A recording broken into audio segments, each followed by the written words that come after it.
Muy buenas noches, buen comienzo de semana para todos aquí en Ojo con los Medios por el Avia Ya la Televisión.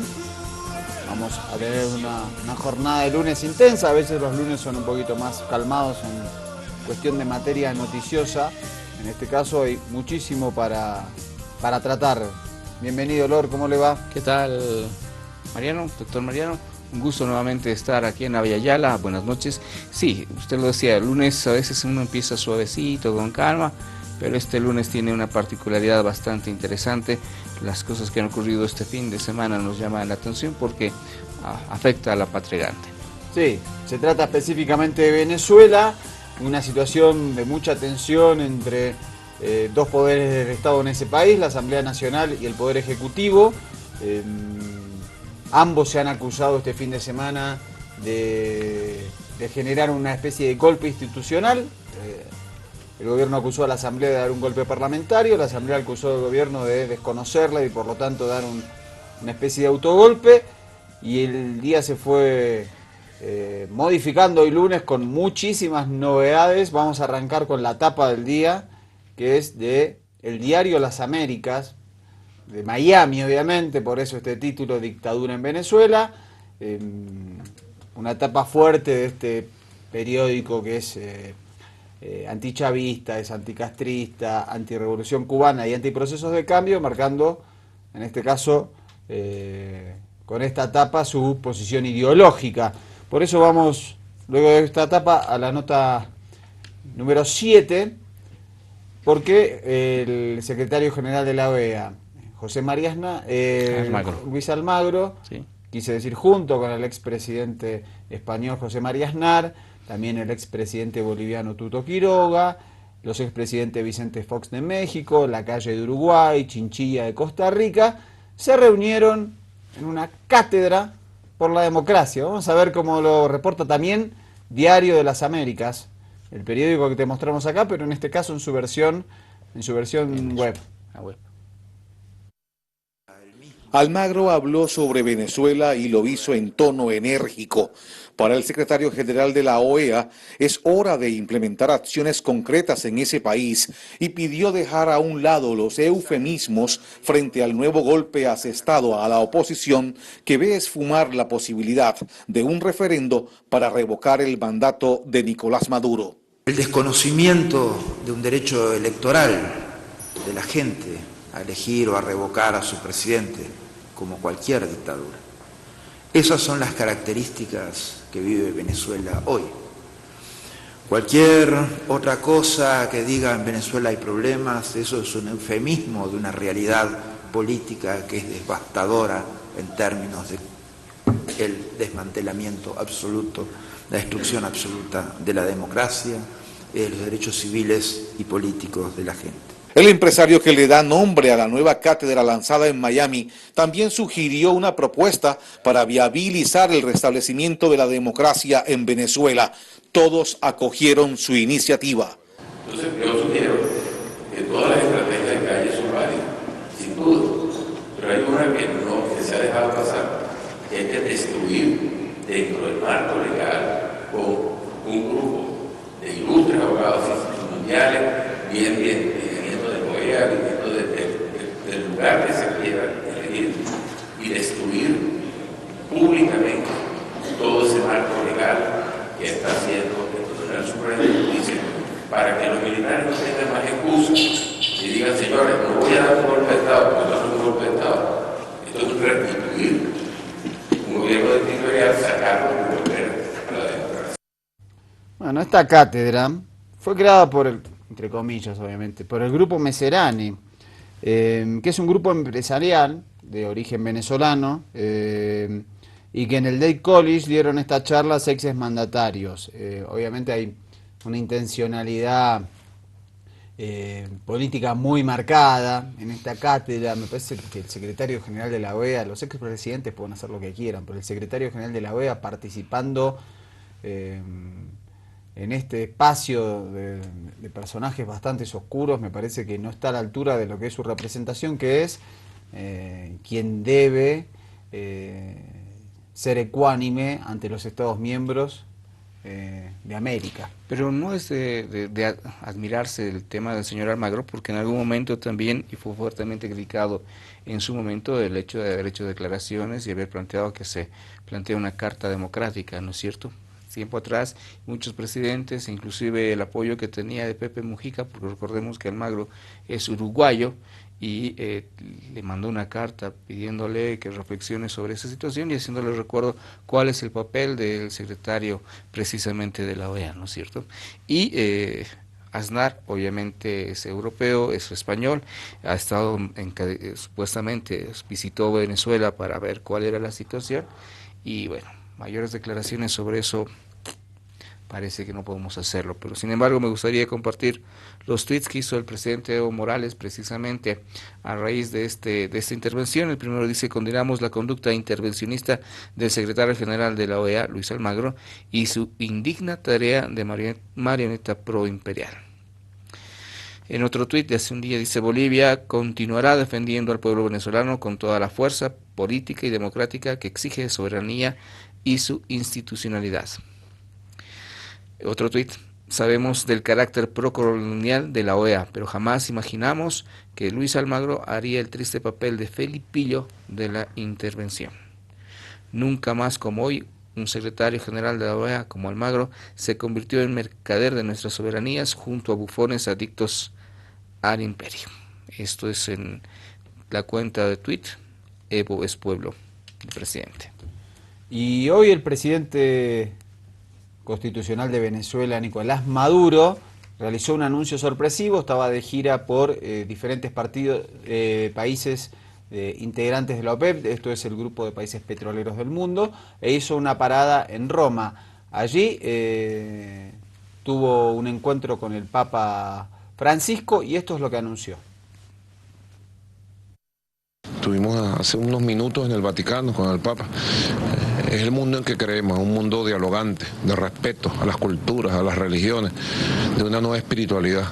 Bueno, todo esto ha coincidido casi a la misma hora con la instalación, me dice el doctor Jorge Rodríguez, coordinador de la mesa de diálogo, luego de todos los esfuerzos de este año 2016, me ha dicho el doctor Jorge Rodríguez, se instaló la mesa de diálogo con la oposición, que se venía trabajando ya, contactos con todos los grupos y líderes de la oposición. Afortunadamente ha coronado felizmente, espero que se consolide. Y las comisiones de trabajo que se van a establecer y los temas que se van a establecer, la Comisión por la Verdad, la reparación de la víctima y la no repetición de la violencia se instale. Espero que se ponga el tema económico de la recuperación de Venezuela, ahora con los nuevos precios petroleros que deben venir como punto central. Espero que se ponga el respeto a la Constitución y se abandone el camino del golpismo de manera estable, permanente. Le doy las gracias al expresidente de España, Rodríguez Zapatero, al expresidente Leonel Fernández, al expresidente Martín Torrijos de Panamá, al secretario general Ernesto Samper. Le doy las gracias al nuncio de Argentina, enviado especial del Papa, y bueno, yo llamo a toda Venezuela que apoyemos esa mesa de conversaciones, de diálogo por la paz, por la soberanía, por la justicia y por el desarrollo de Venezuela. Se dio como cosas de Dios, ¿verdad? ¿No? Nosotros tenemos que pasar obligatoriamente por Roma, hicimos una llamada, el Papa nos respondió, hemos conversado en reunión privada, muy exitosa, me voy bendito y llevo bendiciones para el pueblo de Venezuela y además hoy mismo, luego de lo que se intentó el domingo, fíjense ustedes, se ha instalado la comisión de diálogo, la mesa de diálogo. Muchas gracias a toda Venezuela y bueno, continuemos en ese ritmo de trabajo, paz, paz, paz, prosperidad y felicidad para nuestro pueblo. Y esa mesa de diálogo, con la mediación justamente del Papa y del Vaticano, quedó fijada para el 30 de octubre, es decir, el próximo domingo, en la Isla Margarita. Así es, y fue tan sorpresivo este anuncio del diálogo programado ya, veamos cómo lo reflejaba CNN. Fue una convocatoria repentina, sorpresiva, en medio de una situación bastante tensa en materia política. Veíamos ayer este debate, esta intensa sesión en la Asamblea Nacional que tuvo esta interrupción por parte de oficialistas y repentinamente en medio de este ambiente un poco caldeado, Guillermo, se hace este anuncio con la visita de un enviado especial por parte del Papa Francisco. Lo había solicitado la oposición venezolana que se incorporaran como facilitadores los representantes del Vaticano y fue enviado el nuncio apostólico de Argentina que se encargó como enviado personal del Papa Francisco de mediar la primera reunión con el Vaticano. Fue este domingo, justo después de esta sesión de la Asamblea Nacional, y hoy se dio lectura a este comunicado en el cual ya el diálogo tiene una fecha, el 30 de octubre, en la isla de Margarita se verán las caras, oposición y gobierno, para sentarse a conversar. Vamos a escuchar parte de lo que dijo al respecto Jesús Torrealba, secretario ejecutivo de la Mesa de la Unidad Democrática.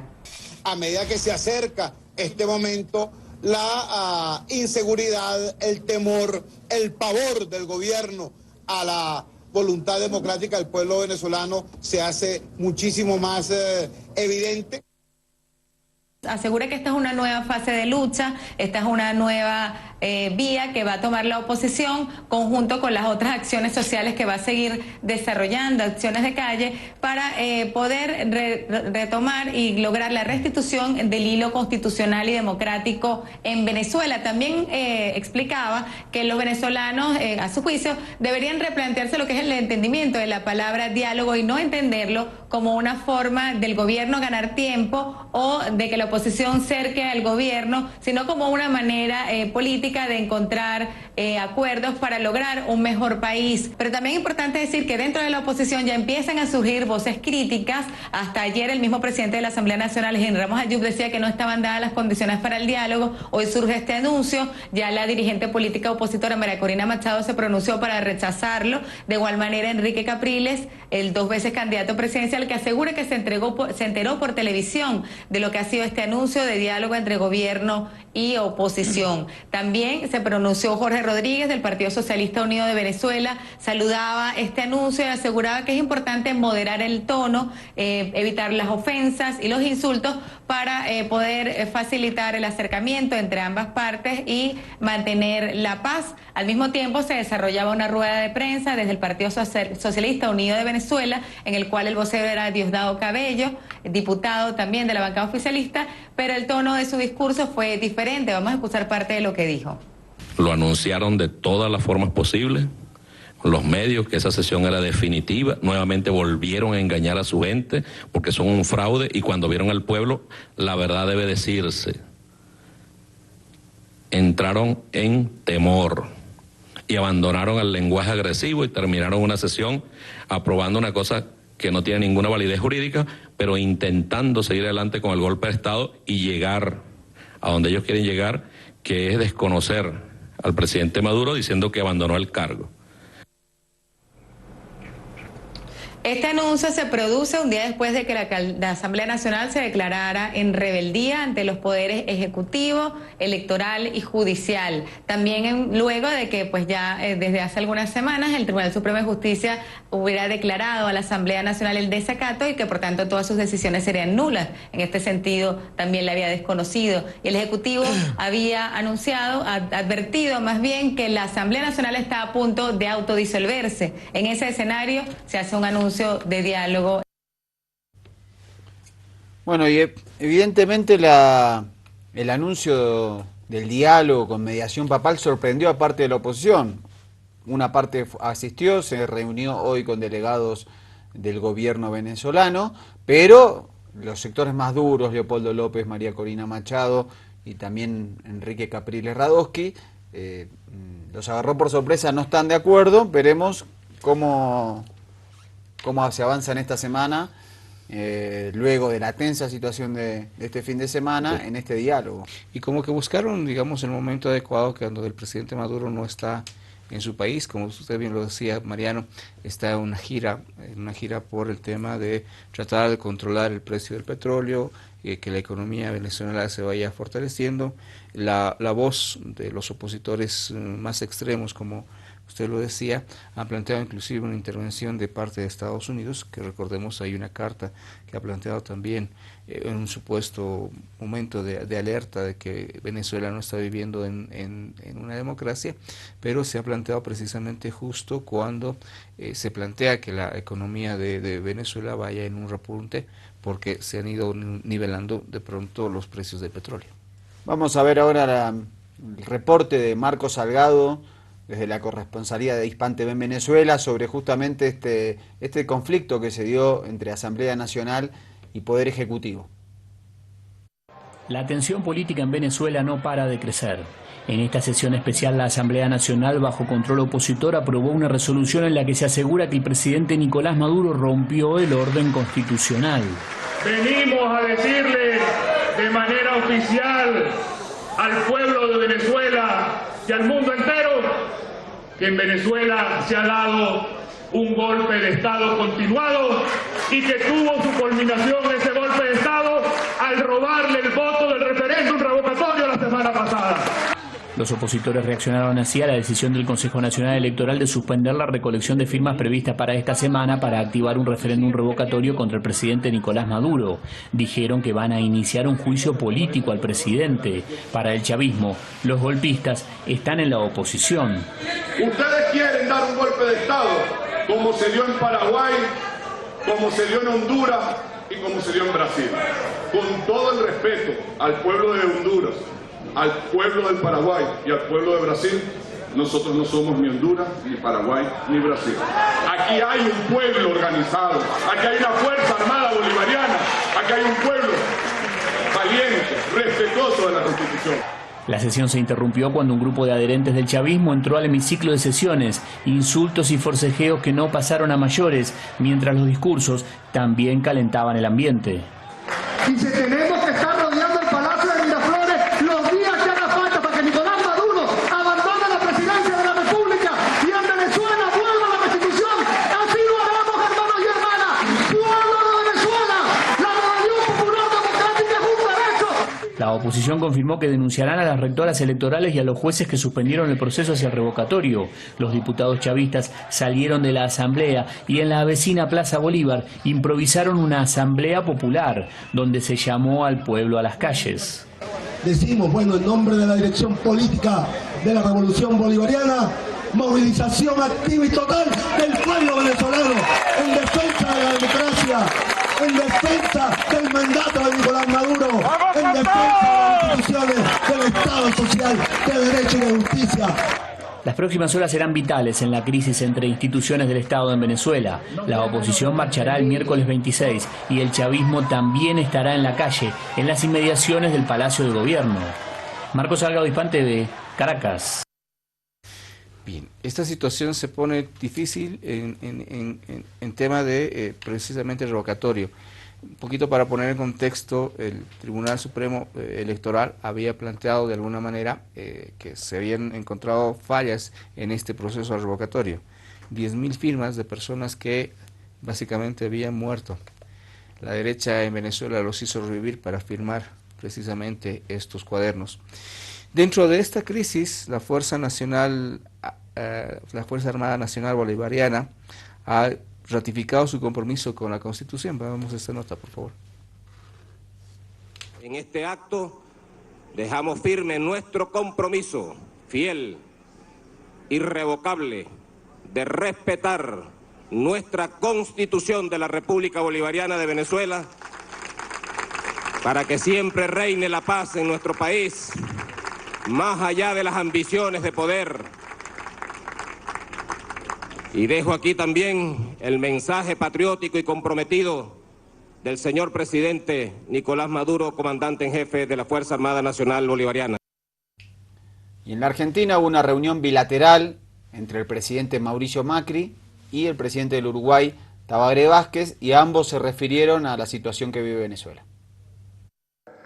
Estamos ambos muy realmente preocupados cómo han ido escalando las cosas y lo mal que están, y claramente la declaración que ha hecho el Congreso venezolano en estas horas ha sido muy contundente, con lo cual esto claramente nos acerca cada vez más a confirmar que Venezuela en estos términos no puede ser parte del Mercosur, claramente, y además tiene que recibir la condena de todas las naciones americanas y del mundo entero, porque, como lo he dicho ya varias veces, en Venezuela no se están respetando los derechos humanos. Con respecto a Venezuela tenemos una gran preocupación, que aumenta lamentablemente día a día. Y en la declaración de la OEA que Uruguay firmó está explícito cuál es nuestro posicionamiento. Aspiramos a que haya una solución pacífica de esta controversia, que exista un diálogo entre gobierno venezolano y oposición. También hemos tenido referencias a que posiblemente exista una mediación del Papa Francisco en este tema. Con respecto a la cláusula democrática, el Mercosur se tiene que reunir para discutir el tema. Y Uruguay va a estar presente en esa reunión y lo va a discutir con la seriedad y la responsabilidad que pretendemos llevar adelante en el ejercicio de gobierno. Personalmente siempre hemos defendido, a lo largo de toda nuestra carrera política, el derecho soberano de los pueblos a manifestarse. Si uno lee la declaración del Congreso, queda más que claro que existen todas las condiciones dadas para ejercer la cláusula democrática, y espero que en esta reunión que vamos a tener en el futuro lo podamos encarar. El Mercosur vive un conflicto en relación a Venezuela. Venezuela en estos momentos ejerce la presidencia pro tempore de ese mecanismo de integración. Es una presidencia rotativa cada 6 meses, que se va pasando de acuerdo al orden alfabético, pero hoy Brasil, Argentina y Paraguay quieren armar una institución colegiada para que no tenga por este periodo del segundo semestre de 2016 la presidencia de Venezuela, y Uruguay viene apoyando que tiene que ser Venezuela quien tenga esta presidencia. Esperemos que esta semana, que va a ser clave, están programadas marchas el día 27, tanto del oficialismo como la oposición en Venezuela. Veremos cómo avanza este diálogo y cómo se desarrolla en esta semana. Y hay un detalle, creo que los argumentos del presidente Macri se le van desarmando cuando obviamente se plantea este diálogo con la oposición bajo la intermediación del Vaticano, y creo que se nota también claramente un guión que plantea, y desde el principio, en este tema de la unificación del Mercosur, que era que Venezuela no esté de presidencia, pero bueno, eso se lo verá, como usted decía, esta semana, que bueno, básicamente ya para el 30 está anunciado este diálogo, que va un poco a calmar la situación que se vive en Venezuela, y que creo que la oposición también está aprendiendo de que la manifestación de los pueblos, del pueblo venezolano, ha un poquito también marcado la línea por la cual tiene que ir la oposición, de plantear soluciones y un reto que también sus bases se las ha planteado a ellos. Segundo bloque de Ojo con los Medios, y Lor nos ha traído en su habitual sección Ojo con Lor Anthony. Me parece una nota muy curiosa. No, sí, demasiado curiosa por el tema de, a ver, la simplicidad que significa esta noticia. El jefe de campaña de Hillary Clinton crea una suerte de password, si usted quiere, contraseña. No, en realidad es la contraseña de su correo electrónico. Sí, correo electrónico. Password. Vea la notita.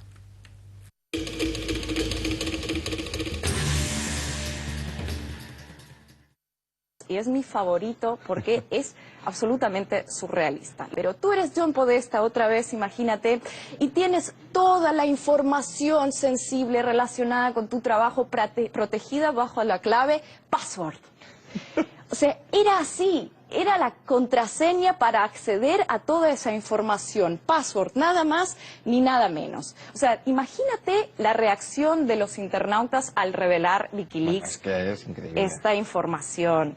Es increíble. Vamos a ver algunas de las reacciones. La contraseña de Podesta era password, y creo que es mi parte favorita en todo este asunto, la mía también, la verdad. Y aquí, solo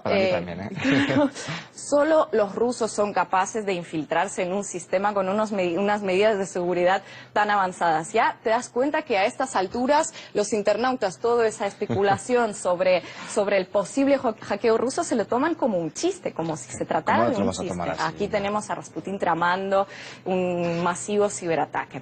Bueno, nosotros tenemos una pequeña información que le podría resultar útil a John Podesta, igual a todos, ¿no? Existe una compañía de software llamada Splash Data que cada año hace listas de las 25 peores contraseñas de Internet. Cada año lo hace, no es ninguna novedad. Aquí tenemos la lista del año 2015 porque obviamente la de 2016 todavía no salió. ¿Y qué es lo que vemos aquí? Que Password, por segundo año consecutivo, ya en 2015 figuraba en el segundo lugar, superado tan solo por el ingenioso 1, 2, 3, 4, 5, 6. Esto me alegra porque quiere decir que voy en cabeza en mi caso. Yo también. Pero bueno, yo supongo que este año Password pasará a encabezar la lista, dadas las consecuencias. A ese paso yo voy a cambiar password 1, 2, 3, 4, 5, 6. Pero realmente es impresionante. John Podesta es el jefe de campaña de Hillary Clinton y resulta raro que su contraseña sea la palabra password. Password quiere decir justamente contraseña en inglés. En inglés.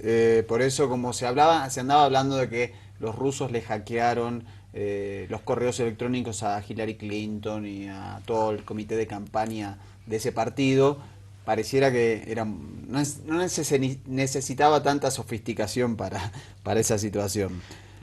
Por eso hay que tener cuidado con la contraseña.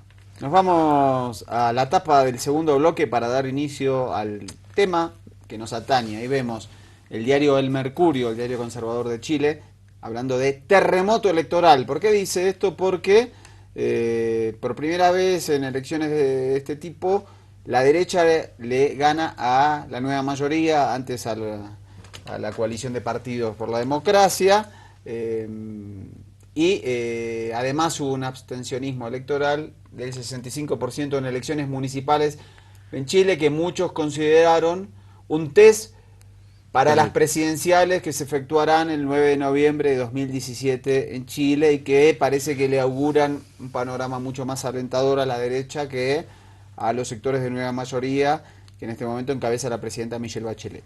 No, definitivamente ha sido sorprendente, ese 65%. Hay un desencanto con los, en este caso, candidatos a la alcaldía, y un desencanto por todo lo que Chile está viviendo también con la ala de Bachelet, y bueno, esto ha permitido que la derecha gane unos puntitos por ahí. Vemos cómo lo reporta la agencia francesa de prensa. La oposición de derecha chilena asestó el domingo en las elecciones municipales un duro golpe a la coalición de Michelle Bachelet, con triunfos en las comunas más emblemáticas del país, incluida Santiago.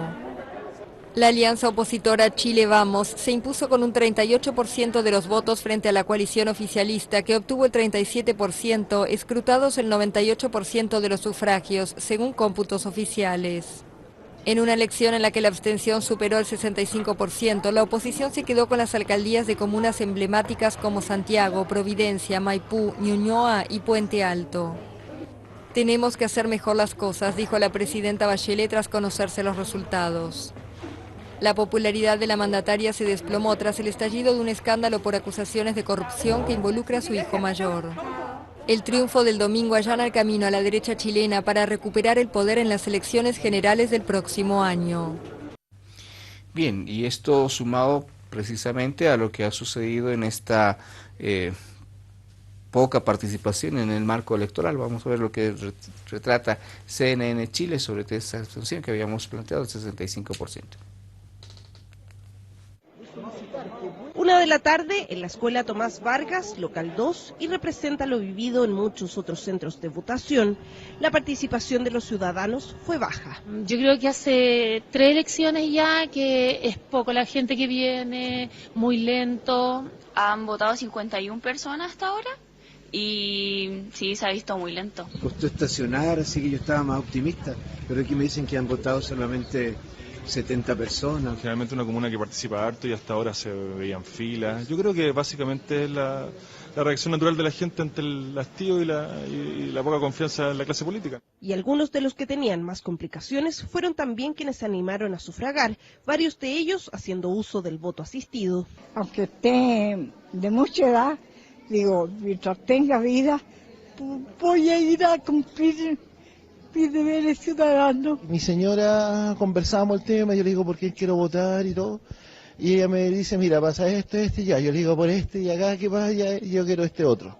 Y aunque fue en general un proceso tranquilo, no estuvo exento de problemas. En Colchane y Camiña, por ejemplo, suspendieron las votaciones por desmanes tras acusaciones de acarreo. Pero en Santiago también, en el Colegio República de Guatemala de Maipú, algunas mesas cerraron poco después de las 5:30 de la tarde, aunque el proceso de votación culminaba por ley a las 6. Yo le fui a pedir autorización y me dio el visto bueno, me dijo, cierre. Y yo me vine y me paré ahí y di los 3 gritos correspondientes que ordena la ley. ¿Cuántas personas han votado acá en esta mesa? Desde que se cerró, 3 personas más. Ayer tuvimos reunión acá y nos dijeron a las 4, que eran 8 horas. Nosotros lo constituimos a las 8 de la mañana. Por ende, a las 4 eran solo 8 horas. Y ahora nos dijeron a las 6, entonces por eso la confusión. Tuvimos que, de hecho, volver a sellar las mesas, o sea, sellar las cajas para que pudiera seguir el proceso del escrutinio. Los problemas de domicilio en el padrón electoral también tuvieron eco este domingo. Han venido 7 personas hasta el momento a rectificar domicilio, de los cuales no han podido sufragar porque ya no se encuentran inscritos acá, pero para la posterior elección ellos debieran poder volver a votar acá mismo. Jornada de elecciones municipales que, como venía siendo tendencia, confirmaron la baja participación ciudadana. Constanza Carter, CNN Chile. Algunas aristas se desprenden de este informe de la CNN Chile sobre las elecciones municipales. El primero es, ¿será correcto que en nuestras jóvenes democracias, en algunos países como es Chile, también es Colombia, el voto no sea obligatorio? Es decir, que la ciudadanía puede decidir si ir a votar o no. Porque veíamos una señora mayor que por su edad estaba exenta de votar, veces que... Además de que no sea obligatorio después de los 70, en países donde es obligatorio tampoco se necesita ir a votar. Y ella llorando decía, yo cada vez que pueda voy a venir a votar. Esto implica, las personas de esas generaciones saben lo que implica no votar, es el recuerdo de las dictaduras, el recuerdo de la imposibilidad de elegir a los representantes del pueblo. Y además, evidentemente, hay un hastío de la clase política, hay un enojo con el sistema político, en este caso en Chile, que se refleja una abstención del 65%. Imagínate, 14 millones habilitadas para votar y lo han hecho unos 5 millones. Fíjate en este reporte de Hispan TV cómo hay otra vuelta de tuerca a esta cuestión de la abstención y también de la participación de nuevos actores políticos. Un ambiente desolado en la Escuela Alemania del barrio popular de San Bernardo, al sur de Santiago. Un local electoral como muchos otros, en que la abstención es la protagonista del proceso electoral. Pero también aparecen numerosos candidatos a alcalde provenientes de los movimientos sociales populares que antes llamaban a la abstención. Me parece que este es un digno acto de rebelión, porque le hemos ido a decir a la gente, con los nulos recursos que teníamos para hacer campaña, le hemos ido a decir a la gente que no les siga dando los espacios, porque los que nos gobiernan son mediocres, pero hay que asumir con dolor que es por culpa nuestra. Por tanto, esta es una invitación al pueblo a rebelarse. Aquí hay que cambiar el tono, aquí hay que cambiar la forma, y lo primero es marcar una rayita. Nosotros le decimos a la gente, párese al medio de la calle, mire a su alrededor y vea cuánto le ha cambiado su entorno durante estos 26 años de democracia. Y no ha cambiado, sigue la misma pobreza, la misma miseria, la misma basura. Por eso que levantamos esta candidatura desde yo, 19 años de comunicador popular, desde la Señal 3, nos hicimos la autocrítica primero de decir, la vez pasada nosotros llamamos a que la gente no votara. La idea de nuestra candidatura, que viene desde las organizaciones sociales, desde el movimiento social que se articula a nivel nacional, es cambiar la forma de hacer las cosas. No queremos que los mismos de siempre sigan gobernando, no queremos que los políticos que están metidos en corrupción sigan gobernando nuestros municipios, el gobierno local, y esa es la alternativa que nosotros planteamos. Ellos son una alternativa a la abstención, forma de protesta que el gobierno y la casta política intentaron desesperadamente revertir. ¿Conclusión? Hay que ir a votar. Lo más interesante de mi juicio es que no van a haber ganadores, o sea, no van a haber partidos políticos, coaliciones políticas que puedan declarar que esta elección les resultó conveniente en algún sentido estructural. En esta elección lo más probable es que la elección pase y no sirva de nada. Es como las Olimpiadas en Brasil, que la gracia de las Olimpiadas es que tú quedas fuerte políticamente, y pasaron las Olimpiadas y Brasil estaba más débil. Una fiesta más bien discreta de la desacreditada democracia en Chile. Alejandro Kirk, Hispan TV, Santiago.